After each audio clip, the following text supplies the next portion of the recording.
ఈరోజు మా సహోదరి జ్యోతి భగవద్గీత 2వ అధ్యాయంలో 58, 59 శ్లోకాలను చాలా చక్కగా వివరించారు. అది మీరందరూ చక్కగా వినండి. తర్వాత లైక్ చేయండి, షేర్ చేయండి, సబ్స్క్రైబ్ చేయండి. Thank you to all. వసుదేవసుతం దేవం కంసచానూరమర్దనం దేవకీ పరమానందం కృష్ణం వందే జగద్గురుం శ్రీకృష్ణం వందే జగద్గురుం. అండి అందరికీ మనం రెండో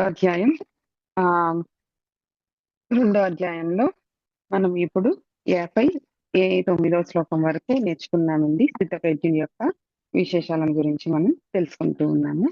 సో ఈరోజు ఒక్కసారి పాత శ్లోకాలను స్పృశించుకుంటూ మన దానిలోకి వెళ్ళిపోతాం. యదా సంహరితే ఛాయం కూర్మోంగానీవ శర్వసః ఇంద్రియాణీంద్రియార్థేభ్యస్తస్య ప్రజ్ఞా ప్రతిష్ఠితా. యదా సంహరతే ఛాయం కూర్మోంగానీవ సర్వసః అంటే తాబేలు తన అవయవాలన్నీ లోపలికి ఎలా అయితే ముడుచుకుంటుందో అలాగే యోగి అనేవాడు, సిద్ధుడు అనేవాడు మన యొక్క ఇంద్రియాలని బయట వదిలేకుండా ప్రయోగ ఉపసంహారాలను మనము తెలుసుకొని దాని యొక్క స్థితిని బట్టి దాని యొక్క ఎప్పుడైతే ఏది చేయాలో దాన్ని బట్టి మనం చేయాలి. దానికి ఎగ్జాంపుల్ గా మన ఇంద్రియాలని మనము మన కంట్రోల్లో ఉంచుకోవాలి. మనకి ఎప్పుడు అవసరమైతే అప్పుడు మాత్రమే మన ఇంద్రియాలను మనము ప్రయోగించాలి అని చెప్తూ ఉన్నారనమాట. దానికి కూర్మం అంటే తాబేలును శ్రీకృష్ణ పరమాత్మ చెప్తూ ఉన్నారు. ఇంద్రియాలు ఏవి కోరుకుంటే అవి ఇస్తూ పోతూ ఉంటే మనము ఇంద్రియ స్వాధీనంలోకి వెళ్ళిపోతాము. సో అప్పుడు మనిషి అనేవాడు తన ధర్మాలనన్నీ వదిలేసి ఇంద్రియలోలుడైపోయి మనిషి నాశనం అయిపోతాడు. సో అందువల్ల ఇంద్రియాలను మన కంట్రోల్లో ఉంచుకోవాలి అని చెప్తూ ఉన్నారనమాట. నెక్స్ట్ 59th శ్లోకం. విషయాని వినివర్తంతే నిరాహారస్య దేహినః రసవజ్ఞో రసోప్యస్య పరం దృష్ట్వా నివర్తతే. విషయ వినివర్తంతే నిరాహారస్య దేహినః రసవజ్యం రసోప్యస్య పరం దృష్ట్వా నివర్తతే. ఎప్పుడు కూడా విషయాలను వదులుతాం కానీ అంటే దాని యొక్క రసాన్ని మనము వదలము. అంటే ఎప్పుడైనా ఎలా చెప్పాలి అంటే ఇది ఎగ్జాంపుల్ ద్వారా చెప్తే మీకు అర్థమవుతుంది. ఆల్రెడీ మనం చెప్పుకున్నాము చాలానే, అయినా ఒక్కసారి అట్లా స్పృశించుకుంటూ వెళ్ళిపోదాం. విషయా వినివర్తంతే నిరాహారస్య దేహినః. విషయాలను మనం వదిలేస్తాం కానీ వాటి రుచులని మనం వదలలేము. సో ఎప్పుడైతే నువ్వు ఉపవాసం ఉన్నప్పుడు నువ్వు అన్నాన్ని తినకుండా ఈవినింగ్ వరకు ఉంటావు కానీ దాని యొక్క అంటే నేను తినలేదే అనే ఫీలింగ్ అనమాట. ఆ ఫీలింగ్ ని మాత్రం నీ మనసులో అలాగే ఉంటుంది అనమాట. సో నువ్వు రసవజ్రం ఆ రసాన్ని వదిలేయాలి.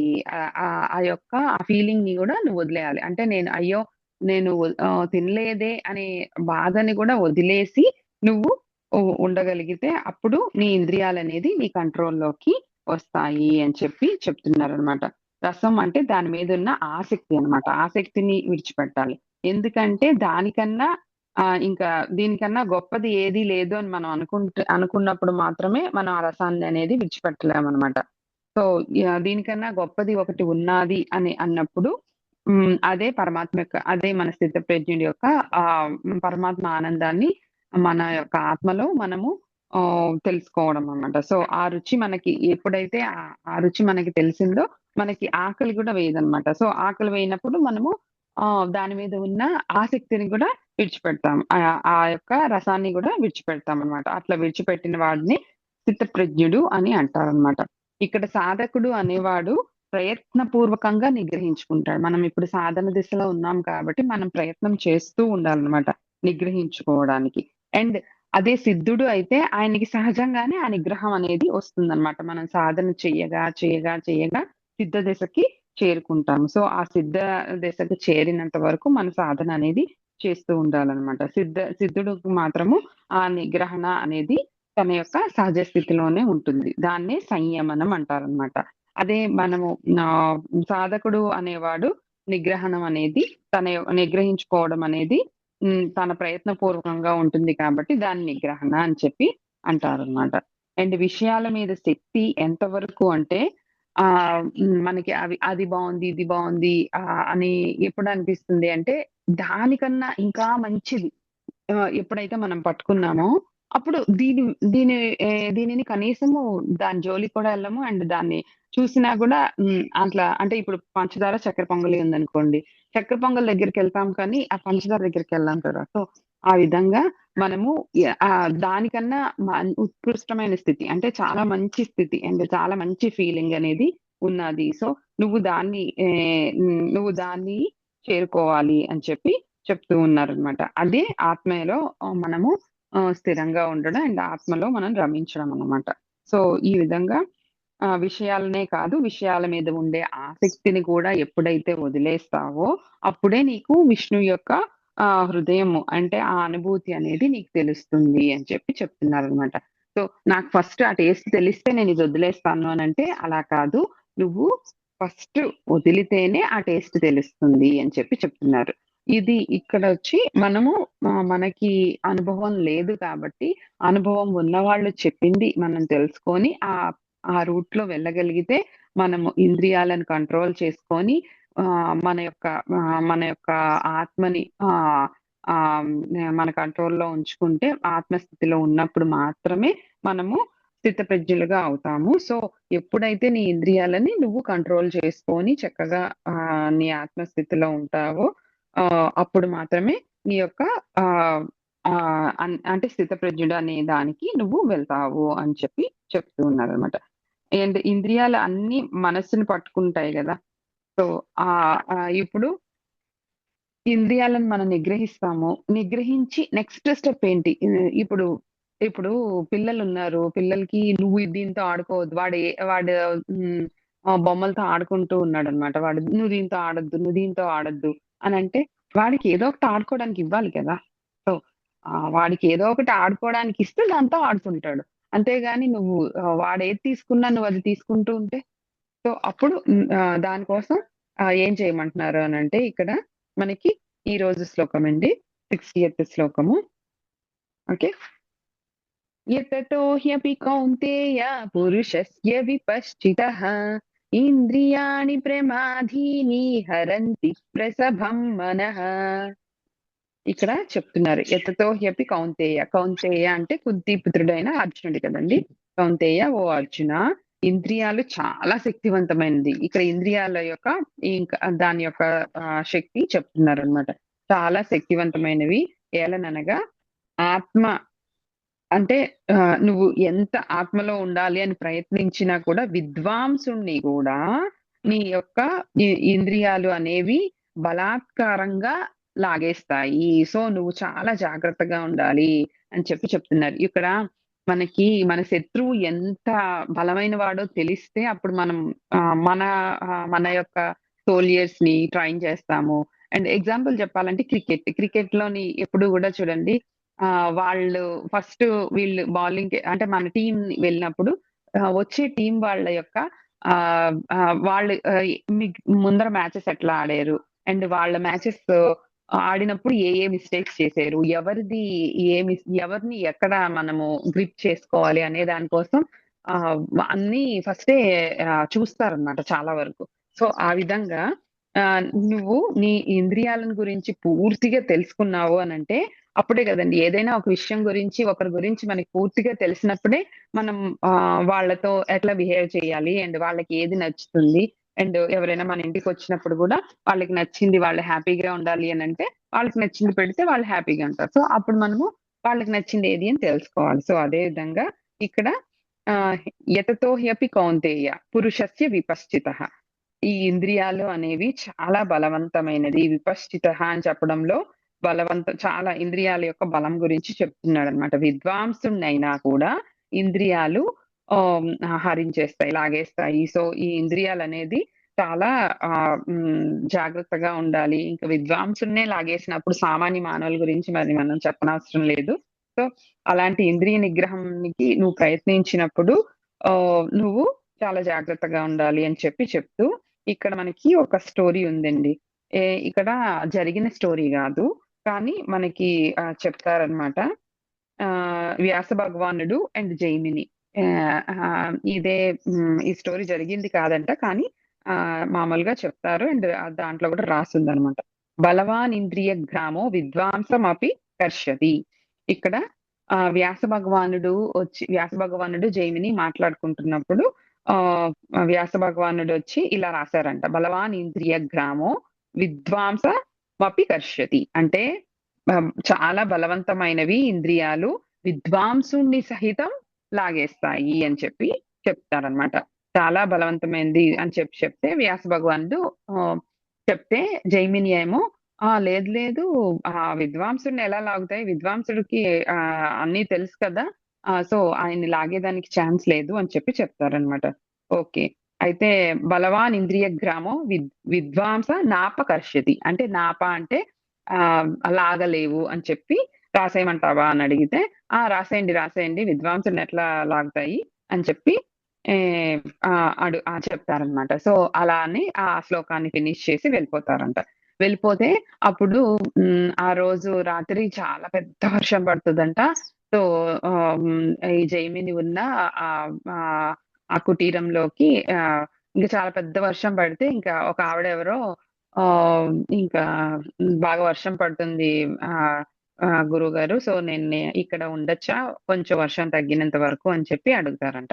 అడిగితే అప్పుడు సరే ఆ రూమ్ లో పక్క రూమ్ లో ఉండు అని చెప్పి చెప్తారంట. సో అలా చెప్తారు. సో ఆవిడ ఆ పక్క రూమ్ లో ఉంటారనమాట. కానీ ఆవిడని ఆ పక్క రూమ్ లో ఉంచారు, కానీ జైమినికి అసలు నిద్ర పట్టట్లేదంట. ఇంకా అన్ని మనసు అంతా అల్లకల్లోలం అయిపోతుందంట. ఇంకా ఏమేమో జరుగుతాందంట. సో అలా కాదు అని చెప్పి ఆ రూమ్ లోకి వెళ్తారంట. రూమ్ లోకి వెళ్తే ఇంకా వ్యాస భగవానుడు ఉంటారనమాట. అంటే అప్పుడు వ్యాస భగవానుడిని చూసిన వెంటనే జైమిని చాలా ఆశ్చర్యపోతాడనమాట. సో ఆయన ఇంద్రియాలు ఆయన కంట్రోల్లో తప్పిపోయాడనమాట. సో ఈయన విద్వాంసుడు, జైమిని అనే ఆయన విద్వాంసుడు కదా. సో విద్వాంసుడు అంటే చదువుతారు, చెప్తారు, వాళ్ళని విద్వాంసులు అంటారు అన్నమాట. సిద్ధుడు అంటే ప్రయత్నపూర్వకంగా అనుభవించి చేసే వాళ్ళని సిద్ధుడు అంటారు అనమాట.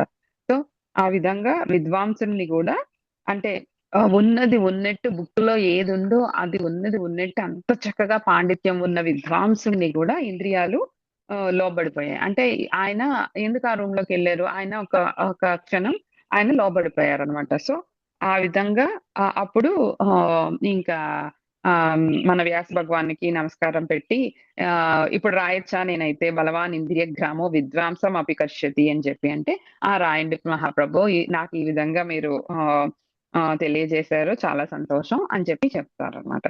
సో అంటే అంత విద్వాంసుడిని కూడా లాగేస్తాయి అన్నప్పుడు ఇంకా సామాన్య మానవుల గురించి మనల గురించి ఇంకా చెప్పనవసరం లేదు. సో అవి అంత గట్టిగా ఉంటాయి. సో నువ్వు నీ జాగ్రత్తలో ఉండు అని చెప్పి చెప్తున్నారు అనమాట. అదే విధంగా ఈ విషయాలను అండ్ ఎవరో ఏదో మాట్లాడుతున్నారు.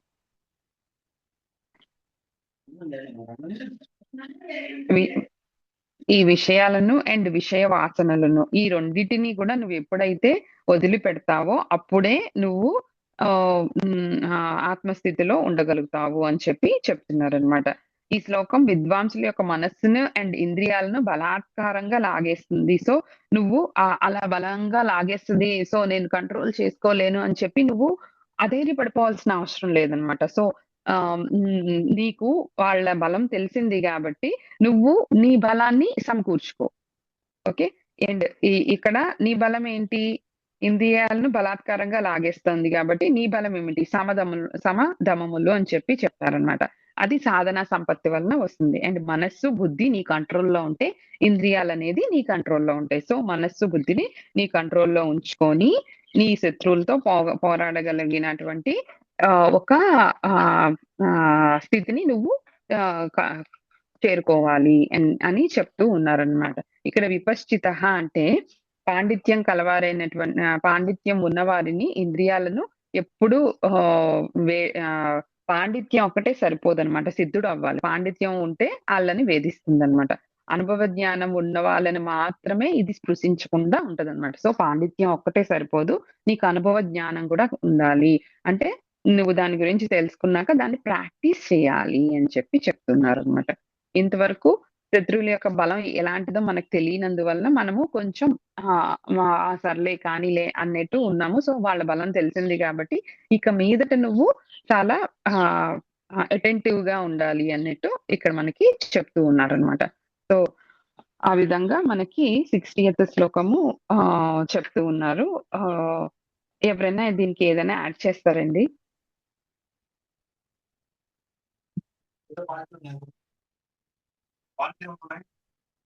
ఓకే. ఇంద్రియాలను మనం నిగ్రహించినప్పుడు మాత్రమే ఇంద్రియ విషయాదుల మీద, వాటి రుచుల మీద ఆసక్తి అనేది ఉండదు. అండ్ ఆ ఆసక్తిని వదులుకోవాలి అంటే మనం పరమాత్మ పైన మన యొక్క ఆత్మని పెట్టాలి అని చెప్పి చెప్తారనమాట నెక్స్ట్ శ్లోకంలో. సో, నెక్స్ట్ శ్లోకానికి వెళ్దామండి. తాని సర్వాణి సంయమ్య యుక్త ఆసీత మత్పరః వశే హి యస్యేంద్రియాణి తస్య ప్రజ్ఞా ప్రతిష్ఠిత. తాని సర్వాణి సంయమ్య. ఇక్కడ ఏం చెప్తున్నారు అంటే, సర్వాణి అంటే ఇప్పుడు మీకు ఆల్రెడీ నేను చెప్పినట్లే ఒక్క ఇంద్రియాన్ని గూడా నువ్వు వదిలేసిన, సర్వాణి అంటే కనీసం ఒక్కటైనా వదిలేసిన అన్నీ నువ్వు నిగ్రహించుకోవాలి. ఇప్పుడు మనము ఇల్లు అంతా లాక్ చేసి ఒక్క సైడ్ డోర్ వదిలేస్తే, ఆ సైడ్ డోర్ లోంచి కూడా దొంగ వెళ్ళే ఛాన్సెస్ ఉంది. సో, మన యొక్క ఇక్కడ రుచులు, వాసనలు అనంటే ఒట్టి నోటితో తీసుకునేది, ముక్కుతో తీసుకునేది కాదండి. మన ఇంద్రియాలతో ఏమేమైతే స్వీకరిస్తామో ప్రతి ఒక్కటి గూడా వాసనే అన్నమాట. సో, నువ్వు ఏదో ఒక్క ఇంద్రియాన్ని నిగ్రహిస్తే సరిపోదు. అన్ని ఇంద్రియాలను నిగ్రహించాలి. ఇక్కడ మనకి ఏది చెప్పినా కంప్లీట్‌గా చెప్తారండి భగవద్గీతలో. ఏం చేసినా నువ్వు కంప్లీట్‌గా చేయాలి. ఇక్కడ ఇంద్రియాల గురించి చెప్పారు కదా! అన్ని ఇంద్రియాలను నువ్వు నిగ్రహించాలి అని చెప్పి. అండ్ మనకి ముందర శ్లోకాల్లో అన్ని కోరికలని నువ్వు వదిలేయాలి అని చెప్పి చెప్పారు కదా! సో, ఆ విధంగా అండ్ మనకి ఇంకా ముందర కొంచెం ఎళ్తే నువ్వు నీ పని అంత పర్ఫెక్ట్‌గా చేయాలి. ఏది చేసినా start point and end point అనేది చాలా ఇంపార్టెంట్. సో, నువ్వు ఏది చేసినా పూర్తిగా చెయ్యి అని చెప్పి చెప్తారనమాట. భగవద్గీతలో మనకు చెప్పేది అదే అన్నమాట. అన్నీ పూర్తిగా. సర్వాణి అంటే ఇక్కడ ఏ ఒక్క ఇంద్రియాన్ని వదలకుండా అన్నీ కూడా నువ్వు ఇంద్రియాలను నీ వశపరుచుకోవాలి. సో, ఇక్కడ ఎలా చెప్తారంటే ఎగ్జాంపుల్, ఒక కుండకి ఒక్క చిల్లుంటే సరిపోతది గదా! ఒకే ఒక్క చిల్లుంటే కుండలో వాటర్ అంతా వచ్చేస్తది కదా! సో, ఆ విధంగా నువ్వు ఆ ఒక్క చిల్లు గూడా లేకుండా నువ్వు జాగ్రత్తగా దాన్ని ఎగ్జాంపుల్‌గా తీసుకొని మనం తెలుసుకోవాలనమాట. అండ్ ఏదైనా ఒక్క కిటికీ ఓపెన్ చేసున్నా గూడా దీపం పెట్టామనుకోండి, ఏదైనా ఒక్క కిటికీ ఓపెన్ చేసున్నా కూడా దీపం ఆరిపోతది కదా! సో, ఆ విధంగా గూడా మనము తెలుసుకోవచ్చు. సో, చేసే పనిని పూర్తిగా చేయాలి అని చెప్పి ఇంకొకసారి మనకు చెప్తున్నారనమాట. అండ్ అన్ని ఇంద్రియాలను నిగ్రహించుకోవాలి అని చెప్పి చెప్తున్నారనమాట. దీంట్లో 2 పార్ట్స్‌గా డివైడ్ చేస్తే ఈ శ్లోకాన్ని తాని సర్వాణి సంయమ్య యుక్త ఆసీత మత్పరః. అంటే ఫస్ట్ దాంట్లో ఇంద్రియాలన్నింటిని విషయాలపైకి పోనీయకుండా నిగ్రహించాలి.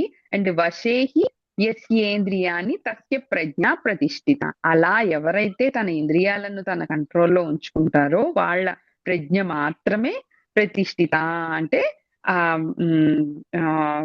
ఇక్కడ సుస్థిరంగా అని చెప్పి అర్థం అన్నమాట. ప్రతిష్ఠిత అంటే ఎక్కడికి కదలకుండా దాని మీద ఆత్మ మీదే ఉండిపోతుంది అని చెప్పి.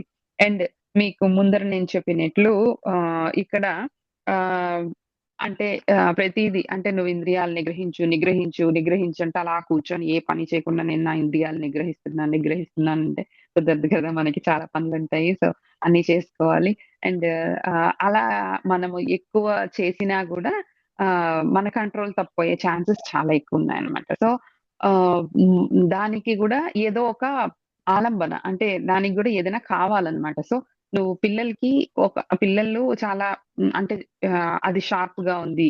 ఆ ఎడ్జెస్ అంతా అది వాడికి కట్ అయిపోతది. వాడికి హాని చేస్తది అన్నప్పుడు వాడి దగ్గరున్నది లాక్కోవడమే కాకుండా మనం వాడికి ఒకటి ఇస్తాం గదా! సో, వాడికి ఒకటి ఏదైనా ఇచ్చినప్పుడు మాత్రమే దాన్ని నెమ్మదిగా వాడి చేతులు వేళ్ళన్నీ నెమ్మదిగా స్లోగా విడిపిచ్చేసి దీన్ని ఆడికి చూపిచ్చి మనము ఎలా అయితే తీసుకుంటామో మన మనసు కూడా చాలా చిన్న పిల్లడి మనసులాగనమాట.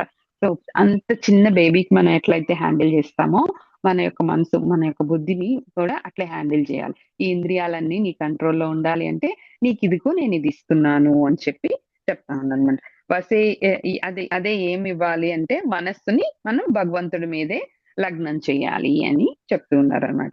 ఇక పోను పోను అధ్యాయాల్లో మనకొస్తదనమాట. అదే నామస్మరణ అనమాట. సో, నామస్మరణ చేస్తూ నువ్వు ఎక్కడైనా ఏదైనా చేసుకో.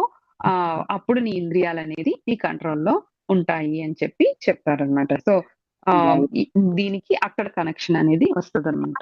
సో, ఇంద్రియాలను నువ్వు ఎప్పుడైతే నీ కంట్రోల్‌లో ఉంచుకోవాలి అని అనుకుంటున్నావో, సో, నువ్వు ఏ పని చేసినా నేను నా యందే యుక్త ఆసీత అంటే మత్పరః అంటే నాయందు అని చెప్పి ఇక్కడ చెప్తా ఉన్నారనమాట. నాయందు ఆసక్తి గల చిత్తం ఉన్నవాడివై శ్రీకృష్ణ పరమాత్మ నాయందు అని అక్కడ చెప్తున్నారు అనంటే ఆయనే కదా ఇంకా లార్డ్ అన్నట్టు. ఇంకా అన్నిటికి ఇంకా ఆయనే కారణం గాబట్టి, సో, ఆయన యందు ఆత్మను మనము ఉంచి ఒక భావనని, దైవత్వ భావనని ఉంచి మనము కొనసాగితే అది అప్పుడు ఫస్ట్ మనము సగుణంగా అంటే విగ్రహంగా ఆరాధించినటువంటి ఆయన్ని నిర్గుణంగా అంటే ఆయనే ఉన్నాడు. ప్రతి మనిషిలో ఆయనే ఉన్నాడు. అండ్ ఎక్కడ చూసినా గూడా ఆయనే కనపడతాడనమాట. సో, ప్రతి ఒక్క దాంట్లో ఆయన ఉన్నటువంటి ఆ యొక్క స్థితికి మనము చేరుతామనమాట.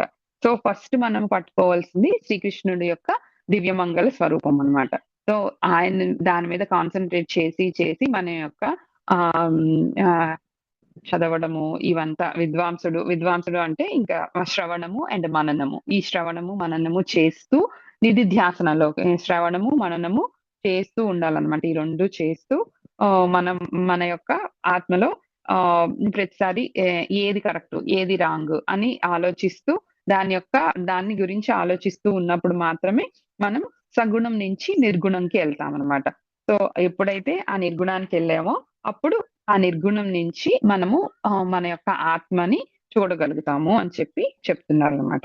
సో, మొదటిది తాని సర్వాణి సంయమ్య యుక్త ఆసీత మత్పరః. ఇది అనేది సాధన. ఈ సాధన అనేది మనం చేస్తే ఈ స్టేజ్‌కెళ్తాము. రెండవ దానికి ఈ ఫలితం అనేది కలుగుతుందనమాట. వసేహి యస్యేంద్రియాణి తస్య ప్రజ్ఞ ప్రతిష్ఠిత. నాయందు మాత్రమే నీ ప్రజ్ఞ అనేది నిలబడిపోతుంది అని చెప్పి చెప్తూ ఉన్నారనమాట. సో, ఆ విధంగా మనము మన ఇంద్రియాలనన్నీ మన దగ్గర ఉంచుకొని మనము ఆయన మీద భారమేసి అంటే ఫస్ట్ మనం చేయాల్సిందొచ్చి ఇంద్రియ నిగ్రహణ అనమాట. సో, ఇది సాయిబాబా చరిత్రలోనో ఎక్కడో చెప్తారు కదండీ! 2 అడుగులు నేను వేస్తే దేవుడు 10 అడుగులు వేస్తాడు అని చెప్పి. సో, ఆ 2 అడుగులు కూడా తీసేసి 8 అడుగులు ఫస్ట్ మీరేసుకొని వచ్చేయండి తర్వాత నేనొస్తానంటే కుదరదు. ఫస్ట్ వేయాల్సిన 2 అడుగులు మనమే వేయాలి. సో, ఆ విధంగా ఫస్ట్ మనమైతే ఎప్పుడైతే మన ఇంద్రియాలను నిగ్రహించుకుంటామో, ఇంద్రియాలను గురించి ఇక్కడ మనకి ఎంత చక్కగా చెప్పారు జూడండి. ఇన్ని శ్లోకాల్లో ఇంద్రియాలను గురించి చెప్పడంలో మనము అర్థం చేసుకోవాలనమాట. మన ఇంద్రియాలు మన కంట్రోల్‌లో ఉంటాయా? ఉండవా? ఎందుకు ఇంత స్ట్రెస్ చేసి చెప్తున్నారు? అండ్ ఒక్క సిట్యుయేషన్‌లో అయినా నేను కంట్రోల్‌లో చేసుకుంటాను అన్నట్టు మనం నెమ్మదిగా స్టార్ట్ చేస్తే గనక మనకి దాని యొక్క బలం ఏంటి అని కూడా తెలుస్తుంది. మనం ఇంతవరకు ప్రయత్నం గూడా చేయలేదు. సో, ఇప్పుడు మనము ప్రయత్నం అనేది చేయాలి. ప్రయత్నం అనేది స్టార్ట్ చేయాలి అని మనకి ఈ శ్లోకాల ద్వారా తెలుస్తుందనమాట. సో, ఎవరైనా ఏమైనా యాడ్ చేస్తారా అండి?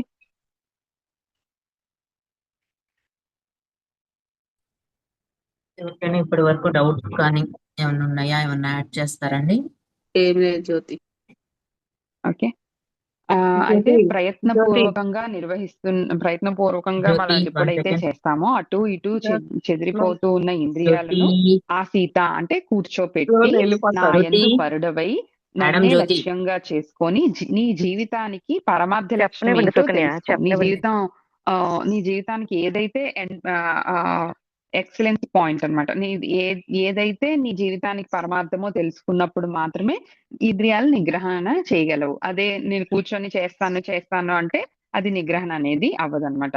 సో, ఇప్పుడు మనం తెలుసుకోవాల్సింది ఏమి అనంటే ఆయనే అందరిలోని ఉన్న ఆత్మగా ఉన్నారు. సో, ప్రత్యేకాత్మగా ఆయనే ఉన్నారు అనేది విషయాన్ని మనం తెలుసుకొని ఇంద్రియాల కంటే గొప్పది మనసు కాబట్టి దానికి సో ఇంద్రియాల కన్నా గొప్పదొచ్చి మనసు, మనసు కంటే గొప్పదొచ్చి బుద్ధి అన్నమాట. బుద్ధి కంటే గొప్పది కృష్ణుడు. అంటే నేనే మత్పరః అని చెప్పారు కదా! సో నేనే అని చెప్పి, సో ఆయన మీద మన యొక్క ఈ కాన్ ఈ ఈ దాన్ని కాన్సంట్రేట్ జేసి మనం చేయగలిగితే మనము సక్సెస్ సాధిస్తామనమాట. సో ఆయన కంటే వేరే ఏది లేదు అని చెప్పి చెప్తున్నారనమాట. ఇక్కడ యతతః అంటే ప్రయత్నం అనమాట. విపశ్చితః అంటే నిగ్రహించుకోవడం అన్నమాట. అండ్ వివేకంగా విచారణ చేయాలి మనం. విచారణ చేస్తూ దాన్ని ఆలోచన చేస్తూ దాన్ని నిగ్రహించాలి. అండ్ మత్పరః అంటే మన యొక్క గమ్యాన్ని చేరుకుంటాం. ఎప్పుడు అయితే మనము ఇవన్నీ చేస్తామో మనము అప్పుడే గమ్యాన్ని అనేది చేరుకుంటామనమాట. దీనికి ఎగ్జాంపుల్ ఏం చెప్తారనంటే ఇప్పుడు ఒకరు అలా ఒకడు ఉదయాన్నే బయలుదేరి పశ్చిమ దిశగా బయలుదేరుతున్నారంటండి. సో బయలుదేరుతున్నప్పుడు ఆయన నీడ ముందర పడింది. నా నీడ నాకన్నా ముందరెళ్ళిపోవడం ఏంటి? నేను గదా ముందరెళ్ళాలి అని చెప్పి చాలా వాడు ఇరిటేట్ అయ్యాడంట. అంటే నేను ఫస్ట్ ఎళ్ళాలి. సో నా నీడ ఎళ్ళడం ఏంటి అన్నట్టు. సో నా నీడ ఎళ్ళకూడదు అని చెప్పి ఆ నీడ మీద నీళ్ళేసాడు. అండ్ నీళ్ళకి ఆ నీడ మీద గొయ్యి తీసాడు. అయినా కూడా వెళ్ళిపోతా ఉంది.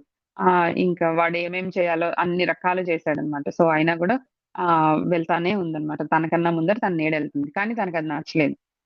సో అప్పుడు ఒక్కసారి తను సూర్యుడి వైపు తిరిగాడనమాట. సో తన నీడ వెనక్కెళ్ళిపోయింది. సో ఆ విధంగా నువ్వు నీ యొక్క ఇంద్రియాలని నా వైపు తిప్పు. నా వైపు తిప్పితే అప్పుడు నువ్వు నీ గమ్యానికి చాలా సుమూగంగా వెళ్ళిపోగలవు అని చెప్పి మనకి ఈ ఎగ్జాంపుల్‌గా దాన్ని గూడా చెప్తారనమాట. సో ఎప్పుడైతే ఇంద్రియాలను వెనక్కి తీసుకొని ప్రధాన గమ్యంగా మన యొక్క గమ్యం అనేది ఆయనే అన్నమాట. ఇంకా ఈ చిన్నవన్నీ కాదు. నాకు ఇది కావాలి, అది కావాలి కాకుండా నువ్వే నాకు కావాలి అన్నట్టు మనం ఎప్పుడైతే వెళ్తామో సో అప్పుడు మాత్రమే మనం ఆయన్ని పొందగలము అని చెప్పి చెప్తారనమాట. విషయాలు దగ్గర లేకపోతేనే నేను హాయిగా ఉంటాను అని అంటే ఇక్కడి నుంచి నేను బయటికెళ్ళిపోతే నేను హ్యాపీగా ఉంటాను. అది ఉండడం వల్లనే కదా నేను అనుభవిస్తున్నాను అని అనుకున్నామనంటే అలా కాదు. మనకి ఆ ఏచ్ఛ అంటే ఆ థాట్ అన్నమాట. ఆ థాట్ ఉండడం వల్ల మనం ఇది ఇక్కడ వదలలేకపోతున్నాం. సో నువ్వు నీ పనులను చేస్తూనే ఎప్పుడైతే నువ్వు ఇది కూడా ఆయన ప్రసాదంగా భావించి చేస్తావో అప్పుడు నీకు లోలన అనేది ఉండదనమాట. అంటే ఇది కావాలి, అది కావాలి అని చెప్పి. ఇక్కడ ఇంకొక ఎగ్జాంపుల్ కూడా చెప్తారండి. కృష్ణుడు ఉద్ధవుడిని పంపిస్తాడంట. వీళ్ళున్నారు కదా! చెలికత్తెలు కాదు. గోపికలు కోసమని ఉద్ధవుడు అంటే కృష్ణుడు వెళ్ళిపోతాడు కదండీ! సో కంసుడి సంహారం అయిపోయిన తర్వాత కృష్ణుడికి ఇంకా ఆ రాజ్యం అంతా ఇచ్చేసి పట్టాభిషేకం జరుగుతది గదా! సో అక్కడే ఉండాల్సొస్తదనమాట. సో ఇక్కడ గోపికలందరూ ఏమైపోయారు అని చెప్పి ఉద్ధవుడిని పంపిస్తాడంట. సో ఉద్ధవుడిని పంపించినప్పుడు నా సమాచారం తెలుపు. నేను చాలా చక్కగా ఉన్నాను. సో త్వరలోనే వస్తాను అని చెప్పి గోపికలందరికీ చెప్పు అని చెప్పి ఉద్ధవుడిని కృష్ణుడు పంపిస్తాడట. పంపిస్తే అక్కడ ఉద్ధవుడు చూస్తాడంట ప్రతి ఒక్కరు గోపికలందరూ గూడా ఒక అలారం లేకుండానే ఆ టైంకి లేసేస్తారంట. టైంకి లేసేసి వాళ్ళ కార్యక్రమాలన్నీ చూసుకొని వాళ్ళ పనులు అన్నీ చేసుకుంటూ అంటే ఇప్పుడు పాలు చిలకడం గాని, వెన్నని తీయడం గాని, పెట్టడం గాని అన్నీ గూడా కృష్ణ గోవింద, కృష్ణ గోవింద అని అనుకుంటూ చేస్తూ ఉంటారంట. అండ్ ఈవెన్ అక్కడ పాలు, పెరుగు అమ్మడానికి వీధుల్లో వెళ్ళినప్పుడు గూడా కృష్ణ గోవింద, కృష్ణ పెరుగు అన్నట్టు అట్లా గోవింద పాలు అన్నట్టు అట్లా వాళ్ళు వాళ్ళ లైఫ్‌ని లీడ్ చేస్తున్నారంట. సో ఏంటిది అని ఉద్ధవుడు చాలా ఆశ్చర్యపోతాడనమాట. అంటే వాళ్ళు చేసే పనులను చేస్తూనే ఆయన యొక్క నామస్మరణ చేస్తూ ఉన్నారనమాట. సో ఆ విధంగా ఎప్పుడైతే పూర్తిగా ఇంకా వాళ్ళు అంటే ఇది నేను చెయ్యాలి, ఈ పనిలో ఉన్నాను. సో తర్వాత చేస్తాను అని కాకుండా మనం చేసే పనిని చేస్తూనే మనం ఎప్పుడైతే ఆయన నామస్మరణలో గాని, ఆయన యొక్క థాట్స్‌లో గాని ఉంటామో అప్పుడు మాత్రమే మనం ఇంద్రియ నిగ్రహణ అనేది మనకు ఈజీగా హ్యాండిల్ చేయగలము. సో నీ మనస్సుని నా యందే మత్పరః అనేది ఇక్కడ చాలా ఇంపార్టెంట్ అండి. సో, ఆ విధంగా నువ్వు చేస్తే స్థితప్రజ్ఞుడిగా నువ్వు ఉంటావు అని చెప్పి చెప్తూ ఉన్నారనమాట. సో, ఇన్ని శ్లోకాలు మనకి స్థితప్రజ్ఞుడి గురించి చెప్తూ ఉన్నారు కదా!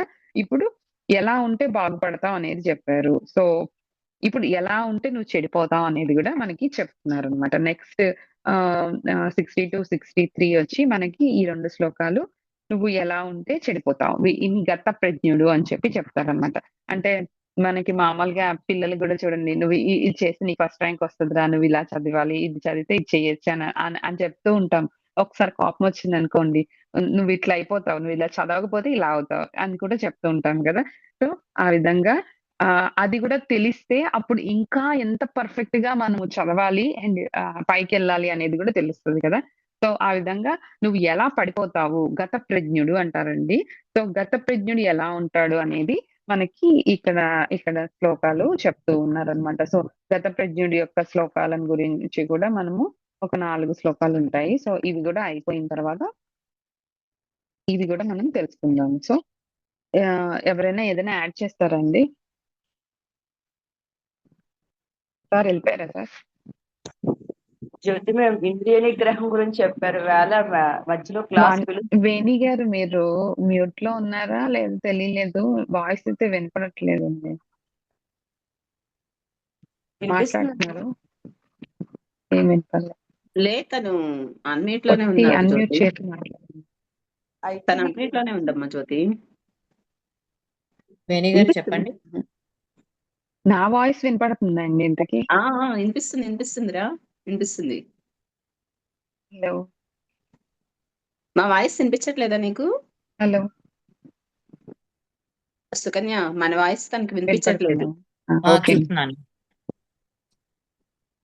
ఏదైనా జ్యోతి ఎవరైనా యాడ్ వినిపిస్తుందా? చేస్తారా మేడం? జ్యోతి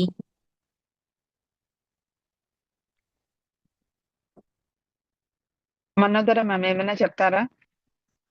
సుకన్య, నా డౌట్ తను ఇయర్ ఫోన్స్ పెట్టుకొని ఉంది కదా, వినిపిస్తున్నట్లేదు. పడట్లేదా జ్యోతి మా ఓకే. వాయిస్? మనోదర మ్యామ్ వినపడుతుంది. వేణి గారు అడుగుతున్నారు, మీకు అంటే మాకు వినపడుతుంది, మీకు వినపడట్లేదా అని.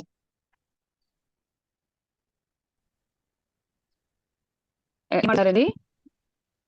వేణి గారు క్వశ్చన్ అడుగుతున్నారు, మీకు వినపడట్లేదు, మరి ఏంటో చూడండి అంటున్నాను. మాకు వినపడుతుంది.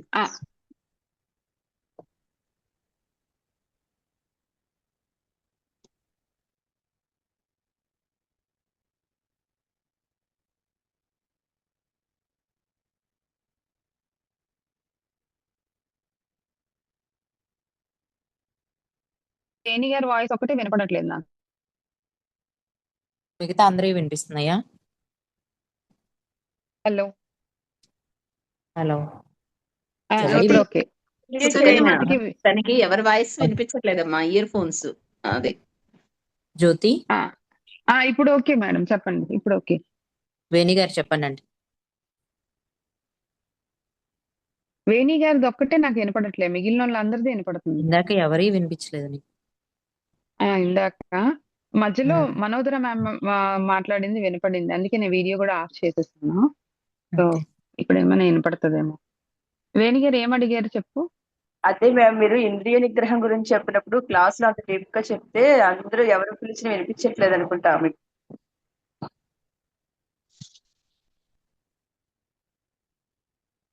సుకన్య వేణి గారు మీరు మాట్లాడేది నాకు ఇప్పుడు వినపడుతుంది. ఇంద్రియ నిగ్రహణం గురించి చెప్పినప్పుడు.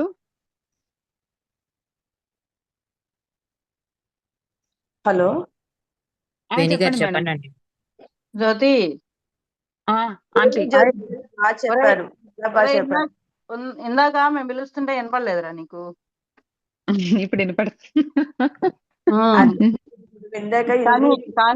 కానీ గ్రేట్, మేము మాట్లాడేది వినపడకుండా నువ్వు ఫ్లోలో వెళ్ళిపోతున్నావు చూడు. ఇట్లనే ఏదైనా ఒక కాన్సన్ట్రేషన్ ఉంటే ఏదైనా గానీ.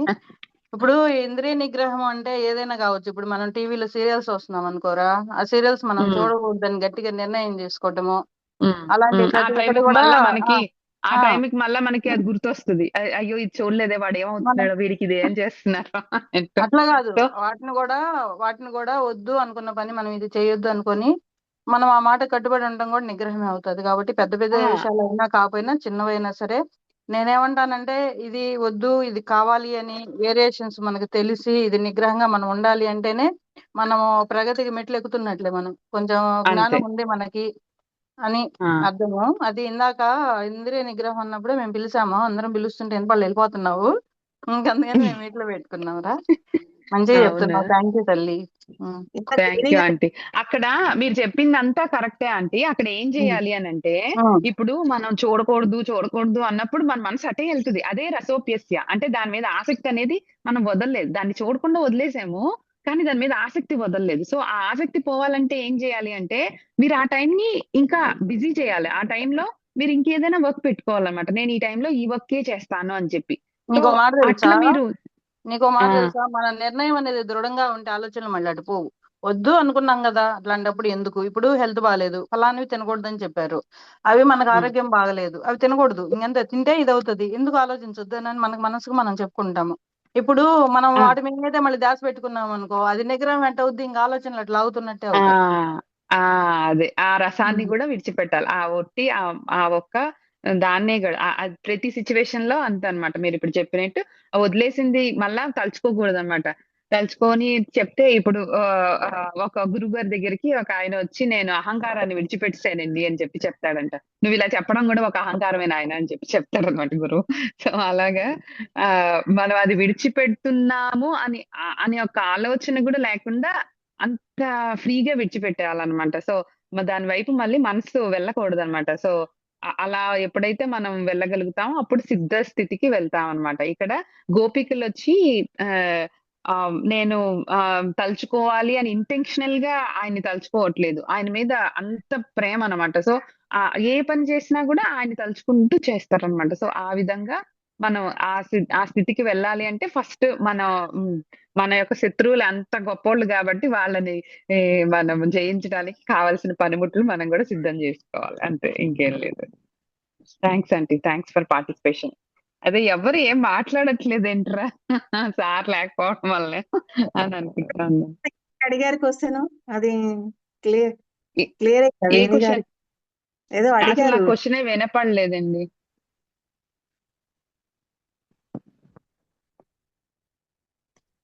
చెప్పండి మ్యామ్ మీరేనా పర్వాలేదు.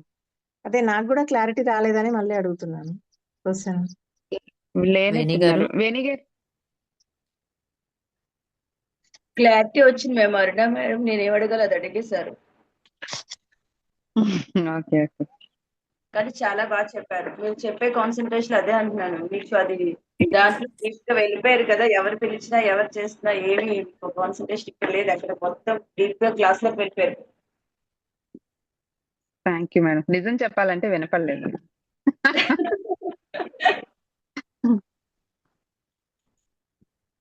మేము అలా అనుకోలేదులే. నువ్వు పూర్తిగా నిమగ్నం అయిపోయి ఉంటావు. ఇంద్రియ నిగ్రహాన్ని చేసేసి చెవులను కూడా వినిపించినంత నిగ్రహంలో ఉన్నారేమో. ఆ స్టేజ్ కి వెళ్ళాలంటే చాలా టైం. లలిత లలిత ప్రకృతి కూడా సహకరించినట్టుగా సిస్టమ్ కూడా ఆమెకి సహకరించింది చూడు. లేదు, నేను అవును అనుకున్నా అవును. తనకి ఇయర్ ఫోన్స్ పెట్టుకున్నందువల్ల వినిపించట్లేదేమో అని నేను అనుకున్నాను. ఏదైతే ఏమైంది, ఫ్లో వెళ్ళిపోయింది కదా. ఫ్లో ఇది వెళ్ళిపోయింది కూడా చక్కగా. కావాలి. బాగుంది Jyoti. Thank you aunty. Thank you very much. ఇంకెవరికైనా డౌట్స్ అదైతే ఉన్నాయా అండి? ఇది చాలా ఈజీ గదా! చేసేద్దాంలే, ఏముందిలే అని అనుకుంటే మాత్రం అంత ఈజీ కాదు. సో, దాని మీద ఏదున్నా నువ్వు ఏ పని చేసినా అట్లా చిన్న చిన్న పనులతో మనం గనక స్టార్ట్ చేస్తే చాలా మంచిగా ప్రాక్టీస్ అనేది చేయాలన్నమాట. సో, చదవడం, వినడం వరకే కాదు ప్రాక్టీస్‌లోకి ఎప్పుడైతే వస్తదో అప్పుడే మనకి ఏదైనా కొంచెమైనా ప్రయోజనం. అంతే. సో, చాలా విషయాలు నెక్స్ట్ అనుభవం పూర్వకంగా వస్తాయి మేడం. మనం ఎక్స్పీరియన్స్ హ్మ్. పొందిన వస్తాయి. ఆ విషయం ఈ విషయంలో కాన్సన్ట్రేషన్ ఒక దాని మీద ఉండడం, వేరే దాని మీద అవగేషన్ పెట్టకుండా ఉండడం. ఆ ఏజ్ ని బట్టి మన ఇంట్లో ఉన్న అంటే చెప్తారు కదా, మన చుట్టూ ఉన్న వాళ్ళు కూడా చెప్తారు కదా. ఇప్పుడు మా ఇంట్లో ఉందనుకోండి, ఎందుకు దాని మీద ఎక్కువ పెట్టుకుంటూ అలా ఉండకూడదు. మనం చెప్తున్న దాన్ని బట్టి కూడా పిల్లల్లో కూడా వచ్చేస్తుంది అవగేషన్. అది దీని మీద ఇలాగే ఉండాలి. చుట్టూ ఉన్న వాతావరణాన్ని బట్టి కూడా మనం అది క్రియేట్ చేసుకోవచ్చు. హ్మ్. మన పద్ధతులు కూడా ఇప్పుడు ఇంకొక విషయం చెప్పాలి అనంటే మన పద్ధతులు అంటే నాకు కంట్రోల్ దేని మీద అవసరం లేదు. నాకు ఇష్టం వచ్చినట్టు ఉంటాను అంటే వాడిని స్థితప్రజ్ఞుడు అంటారనమాట. వాడిని గతప్రజ్ఞుడు అంటారు అనమాట. సో వాడికి దేని మీద కంట్రోల్ లేదు. కొన్ని ఒక పద్ధతులు అనేది ఒక బోర్డర్స్ అనేది ఉండాలి ప్రతి దానికి అనమాట. నేను నాకు నచ్చినప్పుడు లేస్తాను, నేను నాకు నచ్చినప్పుడు తింటాను, నేను నాకు నచ్చినప్పుడు టీవీ చూస్తాను. అట్లంతా ఉంటే ఆ వాడు ఏ స్టేజ్కి వెళ్తాడు అనేది మనకి ఇంకా నెక్స్ట్ లో చెప్తారనమాట. సో చాలా బాగుంటుందండి ఇది కూడా. చాలా విడివిడిగా ఒకే ఒక్క సిచ్యువేషన్ తీసుకుంటే దాన్ని ఇన్ని భాగాలుగా విడగొట్టి చెప్తారు. 60-63 వీలైతే ఈ యొక్క 18 శ్లోకాలు కొంచెం చదివేదానికి ప్రాక్టీస్ చేసేదానికి చూడండి, చాలా బాగుంటాయి మేడం. తప్పకుండా. Thank you madam. అయితే సుకన్య ప్రస్తుతానికి ఈ రోజుకైతే ఇంతవరకే. ఇంక మామూలుగా సార్ వస్తారు కదా, సార్ వస్తే మనకి ఇదే టైం సరిపోదు, దీంట్లోనే ఒకటి వదిలేస్తాను. సో అందుకోసం నేను ఇంతవరకే చేశాను. రికార్డింగ్ ఏదైనా స్టాప్ చేసేయమని చెప్తారా? రికార్డింగ్ ఎవరికి చెప్పలేదు కదా, లలిత చెప్పారా సార్ ఏమన్నా? రికార్డింగ్ సార్ వచ్చారు ఆల్రెడీ. ఆపేయచ్చు ఒక్క సార్. నిమిషం రికార్డింగ్ స్టాప్ సార్. చేయండి. సార్ ఒక్క నిమిషం సార్. ఎండింగ్ ప్రేయర్ లలిత చెప్తారా మీరు? ఎండింగ్ ప్రేయర్ చెప్పేసారు. జస్ట్ ఒక్క నిమిషమే జ్యోతి. అంటే చెప్పండి. మనం ఇంద్రియాలు నిగ్రహ చేయాలి అలాగా అని అనుకుంటున్నాం. అంటే ఇందాక ఆంటీ చెప్పారు అన్న, అంటే స్ట్రాంగ్ డెసిషన్ తీసుకున్నప్పుడు ఆటోమేటిక్ గా కంట్రోల్ గానే ఉంటాం అన్నట్టు. యాజ్ మన బాడీకి మనమే యజమాని, అంటే క్షేత్రజ్ఞుడు అని అనుకుంటున్నాం కదండి. నిజంగా స్ట్రాంగ్ డెసిషన్ తీసుకున్నప్పుడు మన ఆలోచన కూడా ఎక్కడైతే ఏదైతే టెంప్టేషన్స్ ఉంటున్నాయో, అది ఫుడ్ అయినా, డైలీ రెగ్యులర్ యాక్టివిటీస్ అయినా, ఇంకేదైనా ఇష్టమైన థింగ్స్ అయినా సరే, దాని మీద దృష్టి అంటే యజమాని చెప్పినప్పుడు మన కింద ఎవరైతే మన హ్యాండ్ ఓవర్ లో ఉంటారో వాళ్ళందరూ యజమాని ఏది చెప్తే అది స్ట్రిక్ట్ రూల్ అంటే స్ట్రిక్ట్ గానే ఉంటారు. వాళ్ళు ఇంకా దృష్టి కూడా పెట్టరండి, వాళ్ళ వర్క్ షెడ్యూల్ వాళ్ళు బిజీ అయిపోతారండి. అంత టైం ఉండదు రికార్డింగ్ కి. అయిపోయింది, ఒక నిమిషం సార్, అయిపోయింది, హాఫ్ మినిట్ అండి. అలా అన్నమాట. మనము కూడా తీసుకున్న నిర్ణయం స్ట్రాంగ్ గా ఉన్నప్పుడు అసలు అటు వైపు వేరే వైపు కూడా మనది వెళ్ళదన్నమాట ఆలోచన. ఏదైతే మనకి ఫుల్ ఫోకస్ పెట్టాలని అనుకుంటున్నామో, అంటే భగవంతుని ముందు మన ఇంద్రియాలు మొత్తం ఒక అర్పించమని అంటాం కదండి గురువు పాద నమస్కారం చేస్తున్నప్పుడు, అలా అన్నమాట. భగవంతునికి నేను నీకు సైన్ అప్ చేశానని అంటే కనుక మన ఇంద్రియాలు కూడా అదే కంట్రోల్ ఇదని ఫాలో అవుతాయి. డెసిషన్ తీసుకుని మనకు అనుగుణంగానే అవి కూడా మూవ్ అవుతాయి. Thank you. యోగేశం సచ్చిదానందం వాసుదేవం వ్రజప్రియం ధర్మ సంస్థాపకం వీరం కృష్ణం వందే జగద్గురుం. కృష్ణం వందే జగద్గురుం. సర్వం శ్రీకృష్ణార్పణమస్తు.